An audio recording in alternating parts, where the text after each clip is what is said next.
যেইখানে গণতন্ত্র নস্যাৎ হয়েছে সেইখানে গণতন্ত্র উদ্ধার করার জন্য জামাত ইসলামী আন্দোলন করেছে। মরহুম শেখ মুজিবের মুক্তির জন্য যে ডাইরেক্ট অ্যাকশন কমিটি হয়েছিল, সেই অ্যাকশন কমিটির সেক্রেটারি ছিলেন অধ্যাপক গোলাম আজম।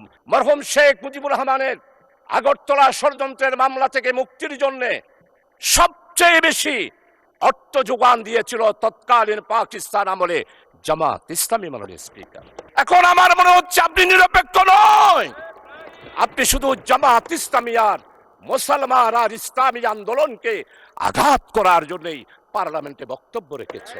আমাদের মাননীয় সংসদ সদস্য অত্যন্ত প্রবীণ এবং ইতিহাসবিদ, উনি যেই কথাগুলো উল্লেখ করেছেন আমি মনে করি এগুলোর জবাব দেওয়ার কোনো প্রয়োজন নেই। তার কারণ হচ্ছে জাতি জামাত ইসলামীকে ইতিহাসের কাঠগড়ায় এইবারের নির্বাচনে আনুপাতিক হারে ভোটের সংখ্যার দিক থেকে জাতি আমাদেরকে স্বীকৃতি দিয়ে দিয়েছে আমরা যে দেশপ্রেমিক, আমরা দেশকে ভালোবাসি, দেশের মানুষকে ভালোবাসি। আজকে কথা উঠেছে মুক্তিযোদ্ধা সম্পর্কে। জামাত ইসলামী এই পর্যন্ত স্বাধীনতার ইতিহাস সম্পর্কে জামাত ইসলামীর পক্ষ থেকে স্পষ্ট বক্তব্য দিয়ে দেওয়া হয়েছে মাননীয় স্পিকার। তাই এই মহান সংসদে মেহেরবানি করে দয়া করে অতীতের ইতিহাস নিয়ে বর্তমান এই জামাত ইসলামীকে বিশ্লেষণ করে জামাত ইসলামীকে দোষারোপ করার চেষ্টা করা আমার মনে হয় মোটেই ঠিক হবে না। কারণ হচ্ছে জামাত ইসলামের ইতিহাস হচ্ছে যেইখানে গণতন্ত্র নস্যাৎ হয়েছে সেইখানে গণতন্ত্র উদ্ধার করার জন্য জামাত ইসলামী আন্দোলন করেছে। মরহুম শেখ মুজিবুর রহমান সাহেব যখন আগরতলার ষড়যন্ত্রের মামলায় গ্রেপ্তার হয়েছিল, তখনকার জামাত ইসলামী পাকিস্তান ডেমোক্রেটিক মুভমেন্টের মাধ্যমে মরহুম শেখ মুজিবুর রহমানকে আগরতলার ষড়যন্ত্র মামলা থেকে মুক্তির জন্য জামাত ইসলামী আন্দোলন করেছিল। শুধু আন্দোলন নয় মাননীয় স্পিকার, আমাদের সাবেক আমির জামাত বিশ্ব ইসলামী আন্দোলনের নেতা, যিনি তৎকালীন পূর্ব পাকিস্তানের স্বাধিকার আদায়ের জন্য 1962 সালে বক্তব্য দিয়েছেন, 1967 সালে বক্তব্য দিয়েছেন, 1948 সালে বক্তব্য দিয়েছেন। মরহুম শেখ মুজিবের মুক্তির জন্য যে ডাইরেক্ট অ্যাকশন কমিটি হয়েছিল, সেই অ্যাকশন কমিটির সেক্রেটারি ছিলেন অধ্যাপক গোলাম আজম এবং জামাত ইসলামী ছিল সেই জোটের একটি সংগঠন। আর জয়েন্ট সেক্রেটারি ছিল জনাব আব্দুস সামাদ আজাদ সাহেব। মরহুম শেখ মুজিবুর রহমানের আগরতলা ষড়যন্ত্রের মামলা থেকে মুক্তির জন্য সবচেয়ে বেশি অর্থ যোগান দিয়েছিল তৎকালীন পাকিস্তান আমলে জামাত ইসলামী। মাননীয় স্পিকার, তাই জামাত ইসলামের ইতিহাস হচ্ছে মানুষের অধিকার প্রতিষ্ঠার ইতিহাস। জামাত ইসলামের ইতিহাস হচ্ছে গণতন্ত্র প্রতিষ্ঠার ইতিহাস।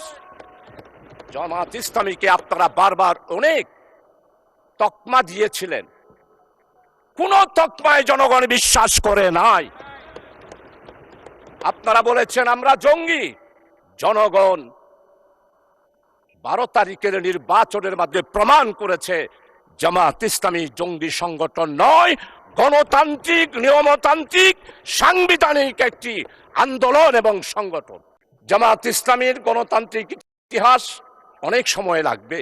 আপনি যেহেতু আমাকে সময় নির্ধারণ করে দিয়েছেন, আজকে জামাত ইসলামীর ব্যাপারে শুধু এতটুকু বলতে চাই। 1997 সালে দেশনেত্রী বেগম খালেদা জিয়া বৃহত্তর বিরোধী দলের নেতা ছিলেন। চট্টগ্রাম মেডিকেল কলেজে গেলেন, অবরুদ্ধ হয়ে গেল। ফ্যাসিস্ট স্বৈরাচার যারা বাংলাদেশে জঙ্গি কায়েম করেছিল, তারাই বেগম খালেদা জিয়াকে চট্টগ্রাম মেডিকেল কলেজে অবরুদ্ধ করেছিল। আজকে আমাদের মরহুম শহীদ সালাউদ্দিন কাদের চৌধুরীর ছেলে আছে হুম্মাম কাদের, আমাদের সম্মানিত অর্থমন্ত্রী, চট্টলার কৃতি সন্তান, যার পরিবারে উনার আব্বা নয় উনার দাদা থেকেই মন্ত্রিত্ব ওনারা পেয়ে আসতেছেন, সেই রকম সম্ভ্রান্ত পরিবারের সন্তান, উনিও দেশনেত্রী বেগম খালেদা জিয়ার সাথে মেডিকেল কলেজে ছিলেন। আজকে সম্মানিত অর্থমন্ত্রী, আপনি স্বীকার করবেন সর্বপ্রথম টেলিফোন করেছিল মরহুম শহীদ সালাউদ্দিন কাদের চৌধুরী আমি শাহজাহান চৌধুরীকে।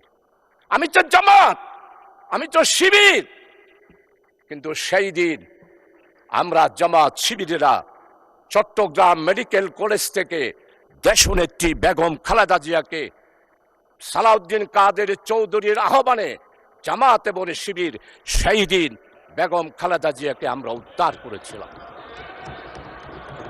মাননীয় স্পিকার, আজকে স্বাধীনতার কথা বলা হয়, সর্বপ্রথম একটি মাত্র রাজনৈতিক দল পূর্ব পাকিস্তানের স্বাধিকার কোন পথে আসবে এই ব্যাপারে সর্বপ্রথম পূর্ব পাকিস্তান থেকে যিনি বক্তব্য দিয়েছিলেন তিনি হচ্ছেন প্রফেসর গোলাম আজম।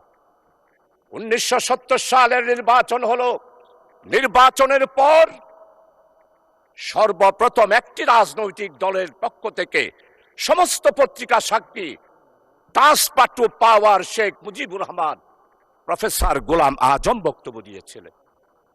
আমরাই সেই দিন বলেছিলাম সংখ্যাগরিষ্ঠতা হিসেবে আওয়ামী লীগ যেহেতু জনগণ রায় দিয়েছে, তাই শেখ মুজিবের হাতেই ক্ষমতা হস্তান্তর করুন।